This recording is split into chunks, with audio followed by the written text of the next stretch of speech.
A few decades ago, a private organization discovered the key to eternal life, and they've kept it for themselves. They use it as a dangling carrot to keep the elites doing their bidding. Even if it means betraying the people they're elected to represent. What I am about to tell you may sound as crazy as shape-shifting lizard people running the White House, but sadly, this story is true. So ignore it at your peril. The implications alone should send shivers down your spine. I only hope this revelation angers you, and encourages people everywhere to grow a backbone, and stand in unity against their oppressors. People need to know what's going on to protect their own families. The future of humanity depends on it. Do you ever wonder why our government so callously ignores the impassioned pleas of the world to act on climate change?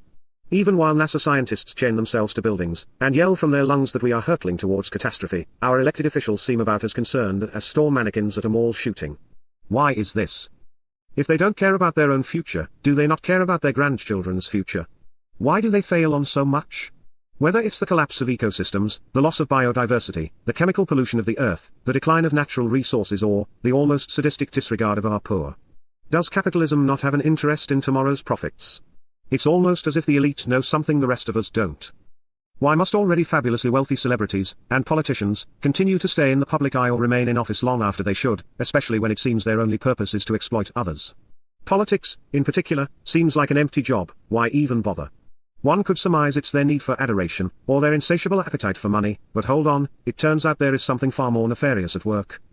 While ordinary Americans are increasingly one flat tire away from living in wet cardboard boxes with their uninsured cancer-stricken family members, many celebrities and politicians have amassed more wealth than some small countries. They have enough money to ensure their great-great-grandchildren live like kings and queens.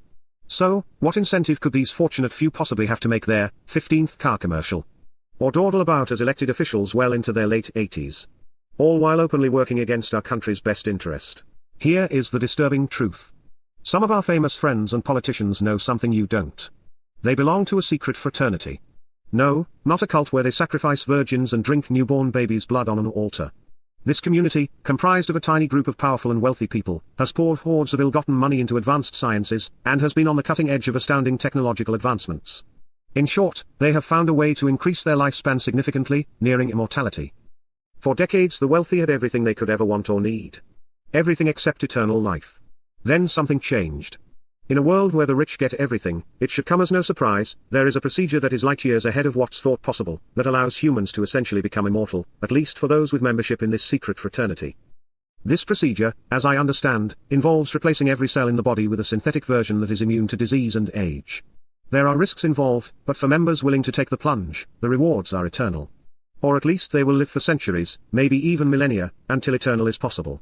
After the process is over, they have new bodies that look entirely different than their former selves, and new identities, while their thoughts and minds remain.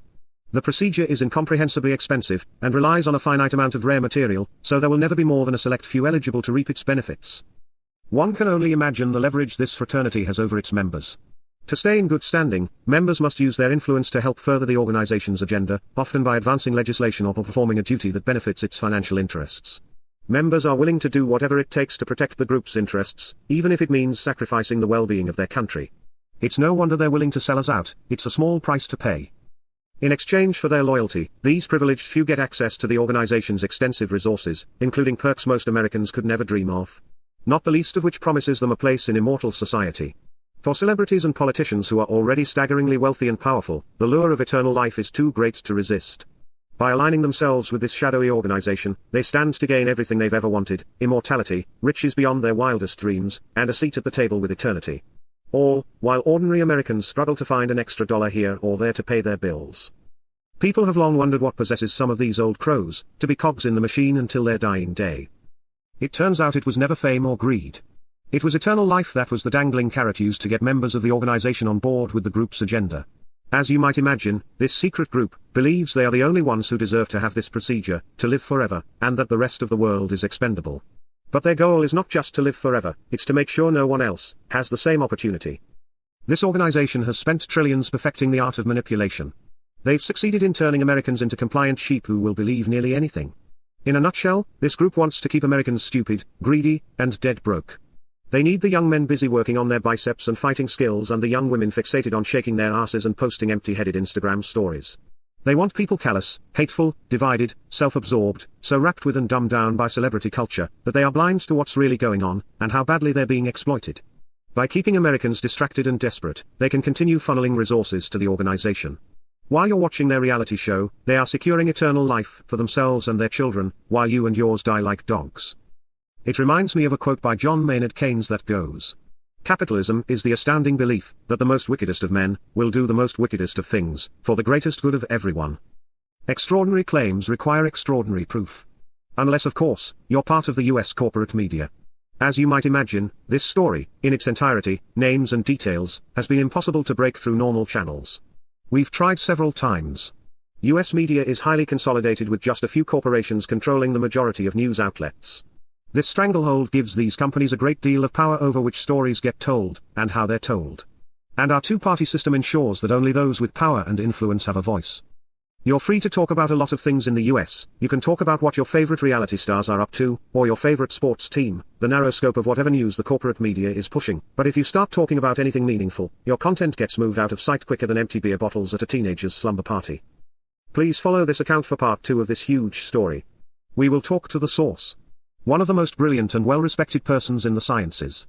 Lastly, the quote, "If the American people ever find out what we've done, they will chase us down the street and lynch us," is attributed to a former president. The context is often contested, but it captures the sense of dread many elites feel when they contemplate the possibility of being held accountable for their actions. If the American people ever do find out what the already fabulously wealthy have been doing in secret, they may very well demand justice. And who could blame them?